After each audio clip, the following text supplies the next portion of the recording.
to my channel. So for today's video guys, nandito ako sa labas. Kita nyo yan? So hindi sa akin yan, oh, di ba? So karon guys, i-share ko lang sa inyo na umandar naman yung utak ko. So ngayon na nagluto na yung kasama ko doon ng alagbati. So kinuha ko po yung alagbati kay i-hydroponics natin guys. So ayun. Mao na siya ang plan A, plan B. So init kay dire kay naata sa desierto no. So dire na ako ibutang kay syempre dako man siya guanang o kanus apa kaya ni gamiton sa akwa nga mo. So ato sa ang pahimuslan, malay natin mag-work di ay para good nato good sa. So ayan guys, sugdan na natin ng ang mindset na magtanim tayo ba? Para hindi na magpili-pili. Ang mahal pa naman ng ganito guys. So nandito ako sa likuran ng swimming pool. Swimming pool pala tong naka-under na aircon guys.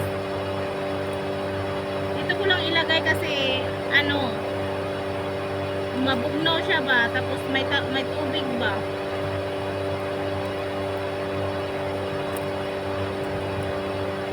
Malay natin mag-work di ay, di ba? Para good nato good nag-work. Yes, sana ko.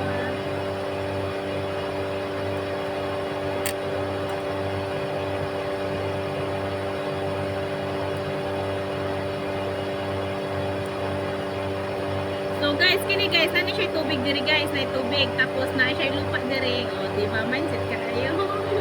So karon guys, ipasyal ta mo sa ako ang tinanom. So ayan yung alagbati. So lantaw na to.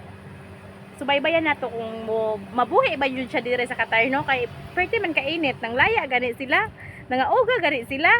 Ay sorry. Nangauga gani. Ay sorry nga. So ipasyal ta mo dire sa ako ang kalupaan. So ayan. Yung banda guys, na ako'y kamunggay da guys. So pakita na to, nabuhi na jud ang kamunggay. So napug ko dire gitanom nga kamuti. Oh, nana ko'y kamuti. Una akong kamuti, guys. Di ba? So taas-taas na siya ang kamuti nato. So makakaon na jud ta ani for dago. Munggay nato, guys. Nag-ano na pud siya, nagturok tanawa, nagturok na pud siya. So for dago. Dire ko na garden sa likod sa bahay namin. Ayan ang bahay namin. No? So di na to ipakita kay bawal i-expose ang bahay kasi palasyo yan. So, nandito po ako sa labas. Tapos guys, ayan guys, yung bagong belya na ako, oh, di ba? Oh, naghapit na siya mamatay. Ay, hapit na siya magbuhi kay nag-recover na siya sa iyang dahon. Kaya transfer lang man to. So, ayan. So, ayan. So, napo ko'y gitanom diri nga avocado. Wala pa siya ni nabuhi. So, ayan. Napo ko'y gitanom nga kalbasa, oh, ayan, ibalhin ako na siya pag dako-dako na. So thank you so much for watching and God bless. Please follow and like to my video.